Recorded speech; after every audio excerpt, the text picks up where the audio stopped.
Hello, this is Ken Ferry with this week's Boots in the Field report. Things are starting to roll in this 2020 COVID 19 spring. A lot of field work in areas, as well as spraying and anhydrous going on. Some areas are drier than others, but with some activity just about everywhere. Getting a lot of calls on the issue of planting both corn and beans with this coming forecast. Well, the chances of rain are not that high, neither are the temperatures. Soil conditions from a moisture standpoint are in excellent shape in many places.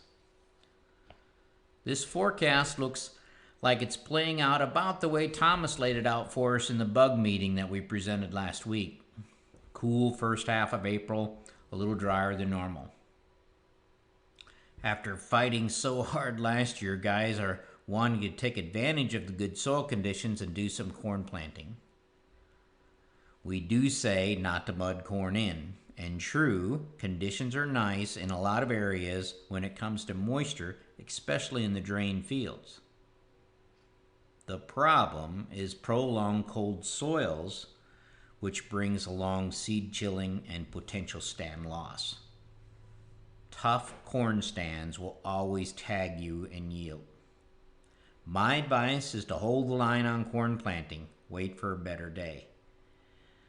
But if you want to put one field in to get the first day willies out of the way, pick a small one and make sure your seed has high cold and saturated cold scores.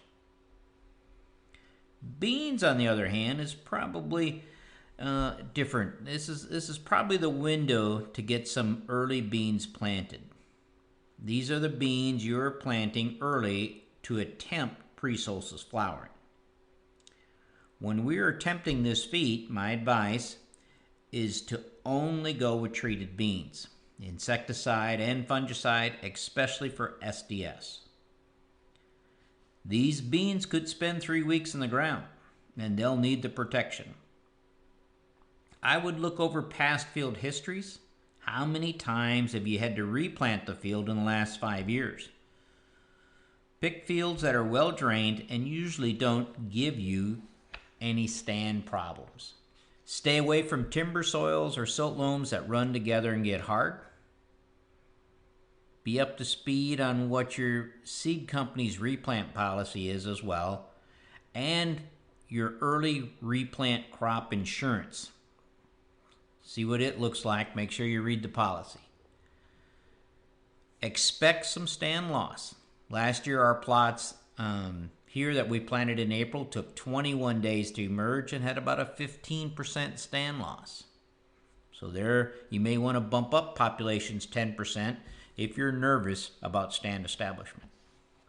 Question comes in, why not wait 2 weeks and see what the weather is like then? These beans won't do much growing anyway if the forecast is right. This is true.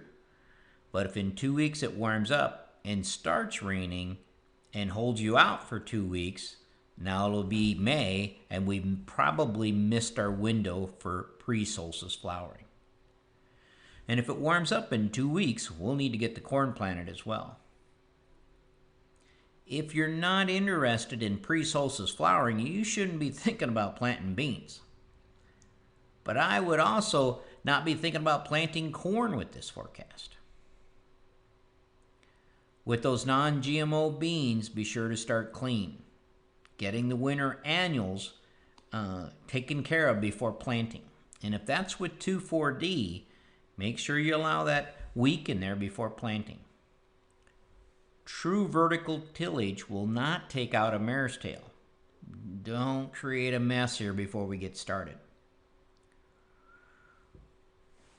Growers who go for the early planted beans to get the pre-solstice flowering should expect and accept the risk that comes with it.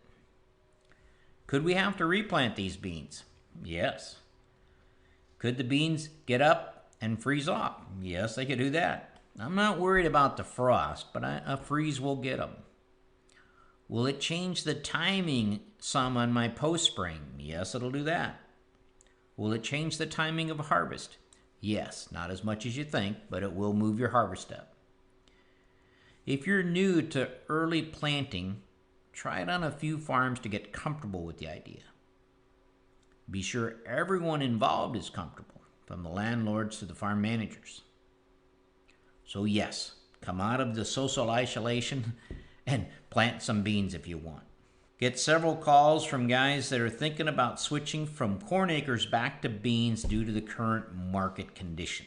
It's one of the things I like about the CropTech group is you follow the money. In many cases, this means beans on beans. Remember to plug in a 5 to 7 bushel yield reduction for beans on beans when you're doing your cost analysis.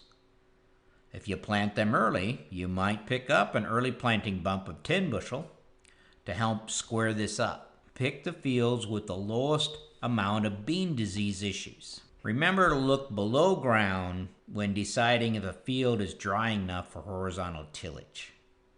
Again, you're checking an inch or two below that tillage depth.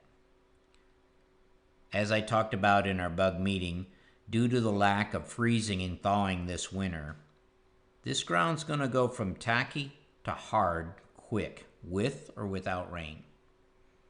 This is one of the reasons I wouldn't push planting conditions on those farms that want to run together after it rains.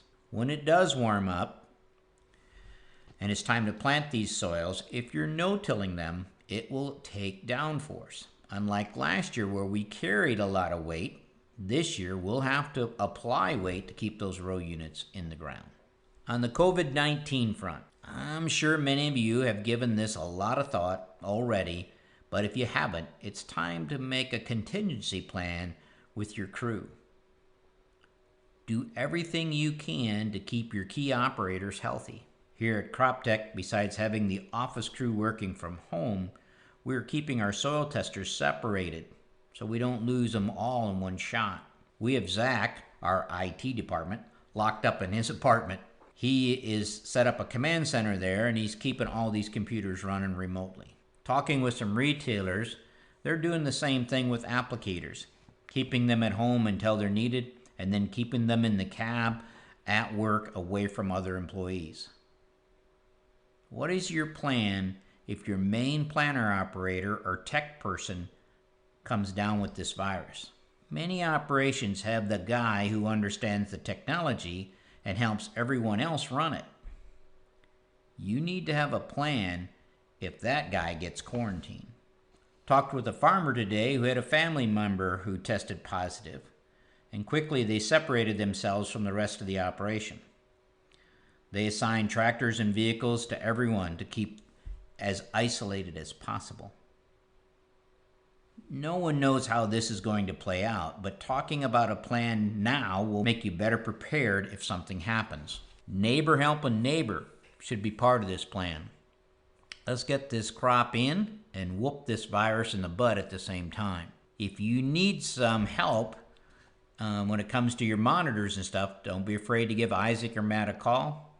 They'll try to help you out. If you need some help in the house stuff, such as keeping your kids connected to school or someone to their workplace, I offer Zach's help. He would be willing to try to help if needed. Stay healthy. To stay up to date, check out our website at croptechinc.com and subscribe to our podcast, Boots in the Field Report. Keep her safe, keep her moving.